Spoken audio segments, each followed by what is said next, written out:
Bonjour à tous, je vais vous présenter le cours qu'on a déjà vu ensemble en classe, qui porte sur les éléments chimiques avec une petite histoire de la matière à la clé.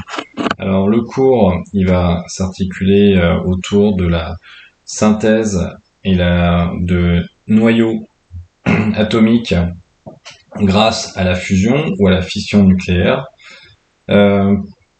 C'est un cours qui va s'étaler sur à peu près 7 semaines. On aura l'occasion de travailler dessus en travaux dirigés.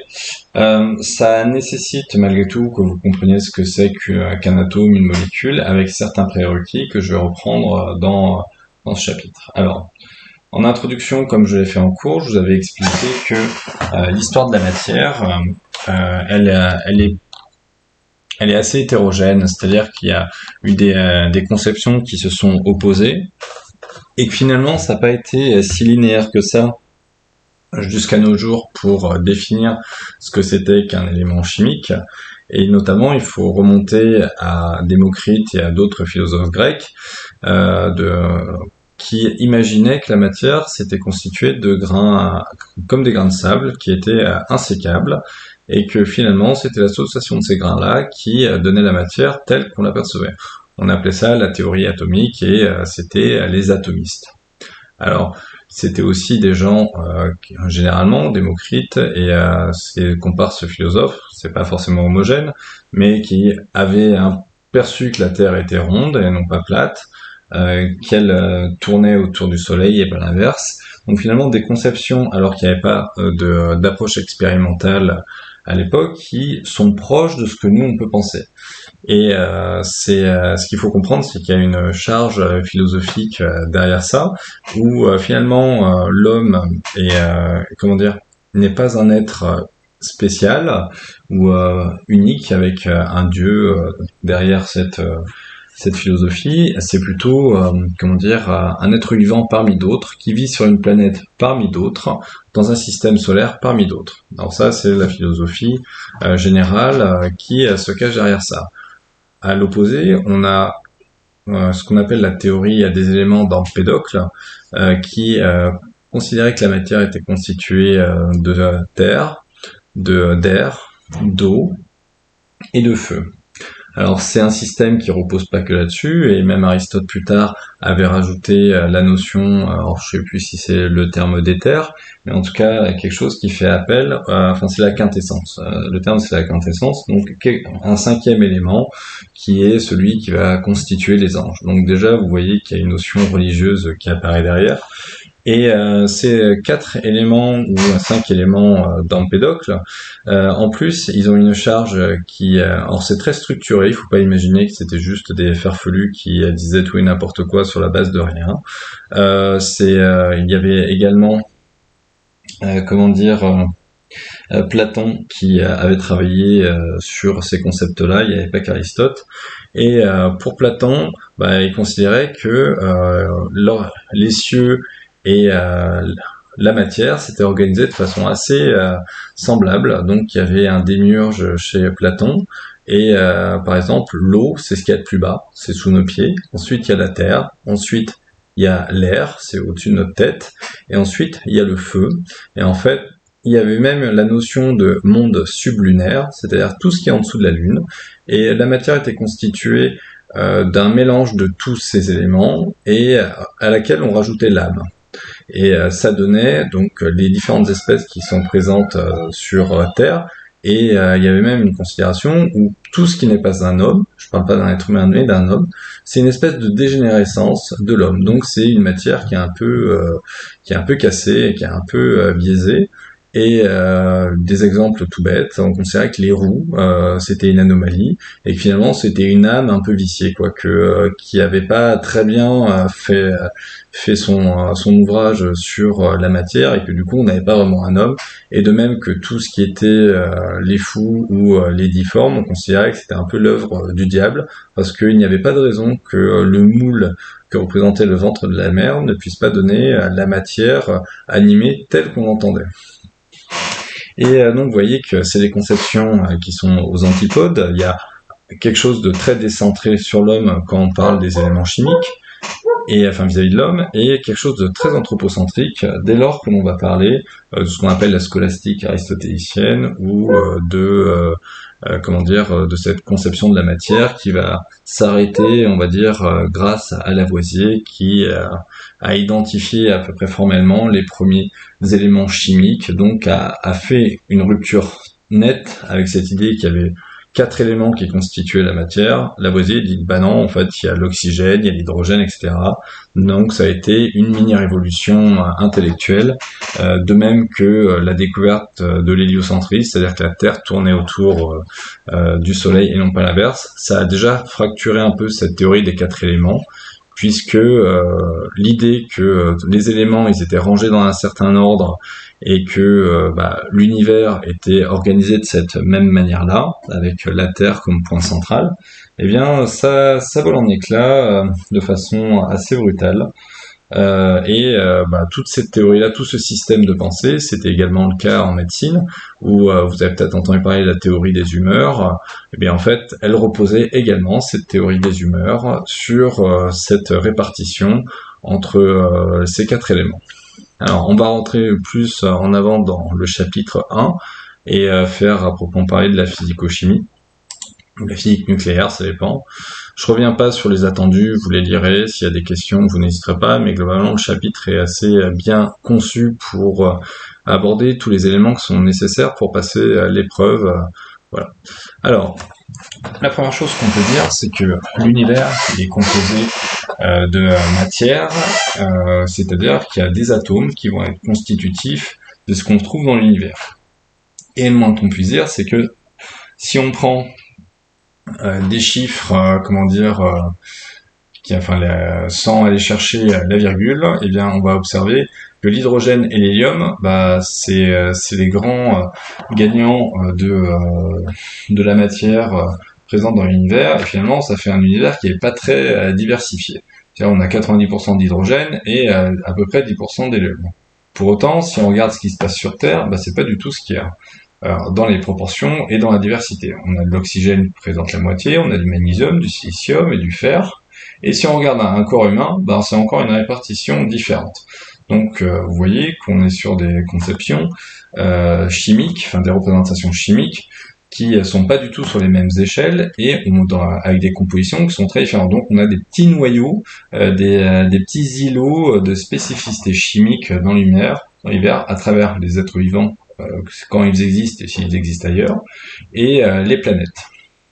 Et cette idée-là, alors ça vient, je reprends mon avis sur Empédocle, vous voyez que cette idée que l'homme, en fait, c'est la base de tout, finalement, ça aussi, ça casse tout, puisque vous voyez qu'il y a à la fois des spécificités de l'homme, mais il y a aussi donc quelque chose qui va le relier à l'univers, mais dans des proportions un peu différentes.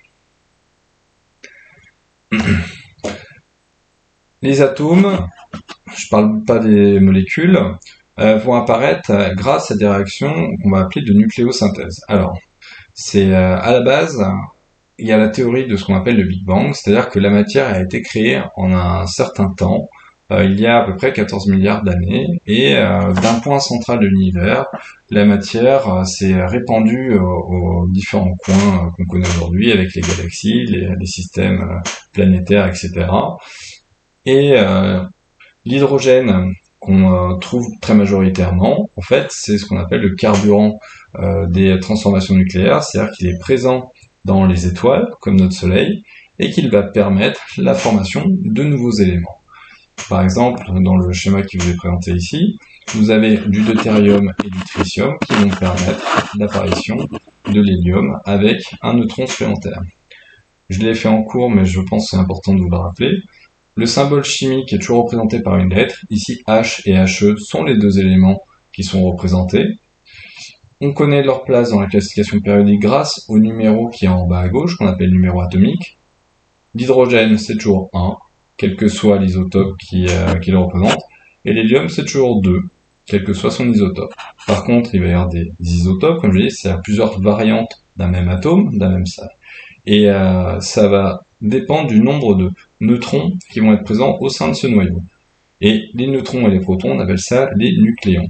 Donc lorsqu'il y a en haut à gauche le nombre de masses, c'est le nombre de nucléons. Donc quand il y a 2 en haut et 1 en bas, ça signifie qu'il y a un proton et un neutron.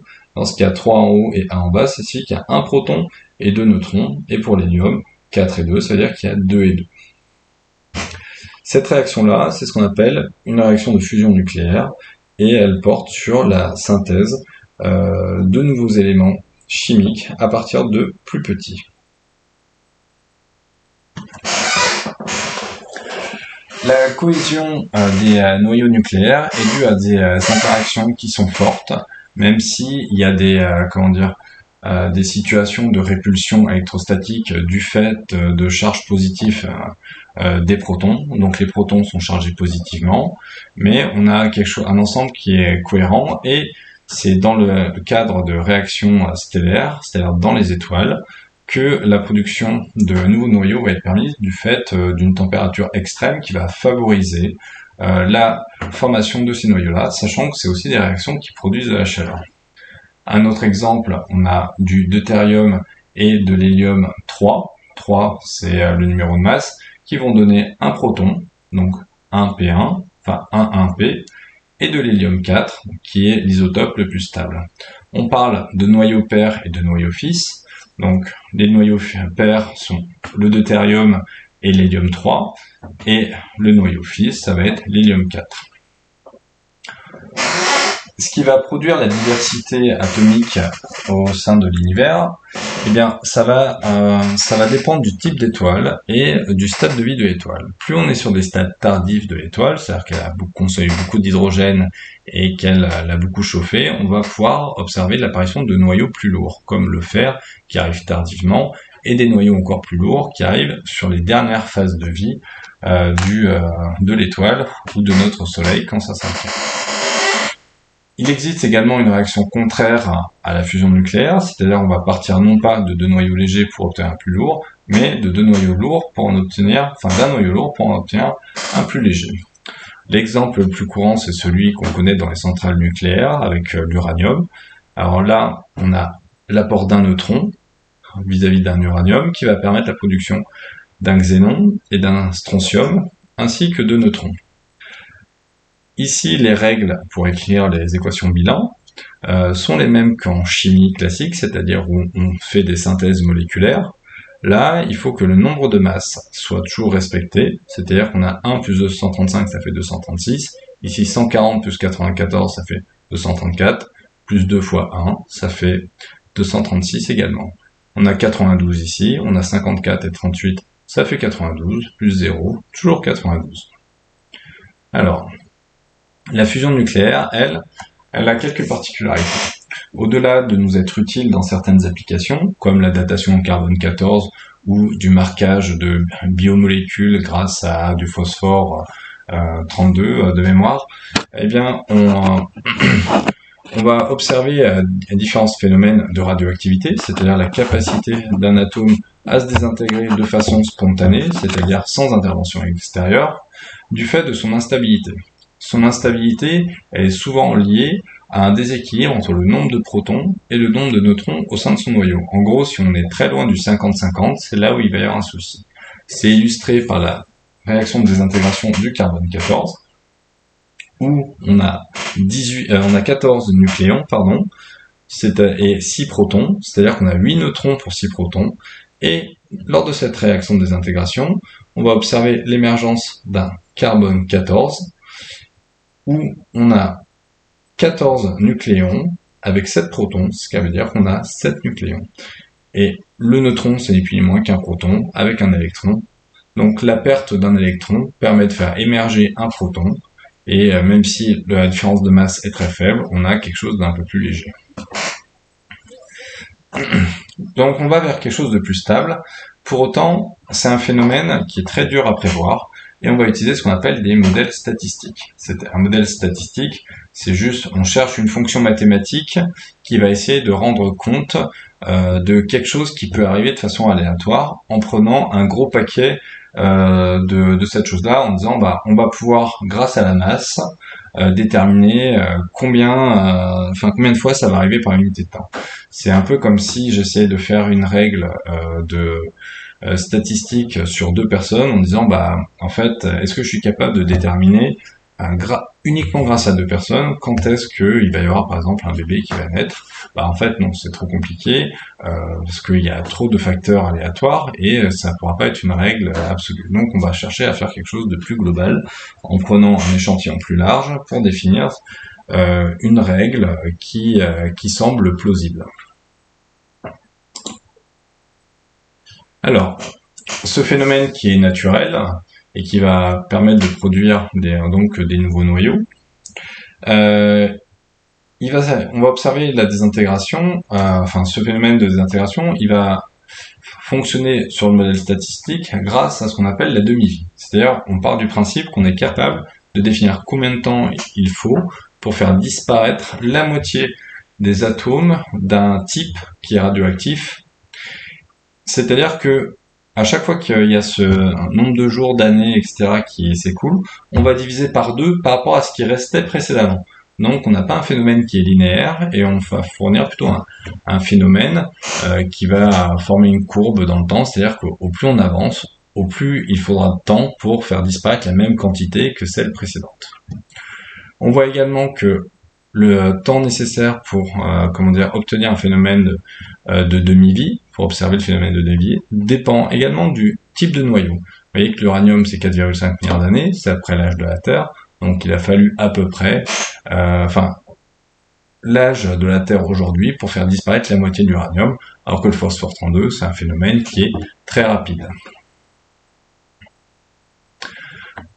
Ce modèle statistique, je vous l'ai dit, donc ça ressemble à une courbe, et N0, ça représente le nombre de noyaux à la base, N0 sur 2, c'est la première période de demi-vie, N0 sur 4, la seconde, et ainsi de suite, où on va justement avoir une situation avec une décroissance qui se rapprocher de 0 de plus en plus, et de moins en moins fiable d'ailleurs à mesure qu'on se rapproche de 0, mais c'est plutôt une limite, plutôt qu'un moment attendu, on pourra dire là on a 0 atome de cette chose.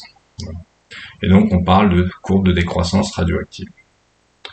Alors pour finir, vous avez du vocabulaire à retenir. Alors très franchement, il y a du vocabulaire où j'ai aucun doute que vous sachiez ce que ça veut dire, savez ce que ça veut dire aléatoire ou spontané, mais il me semble important que vous compreniez c'est un vocabulaire qu'il faut employer dans ce cadre-là. Donc c'est pas qu'on vous prend pour des allophones. Là, on est juste en train de vous dire, quand vous parlez de radioactivité, il faut parler de phénomènes aléatoires parce que c'est imprévisible. Quand on parle de phénomènes spontanés, c'est-à-dire qu'il n'y a pas besoin de l'intervention humaine pour observer un phénomène de radioactivité. Même si on peut provoquer des réactions de fission, c'est un phénomène qui est naturel. Voilà. Donc pour que ça soit clair, tout ça, après tout ce vocabulaire-là, vous aurez l'occasion de l'observer dans le cours en lisant. Voilà. Et bon courage et à bientôt.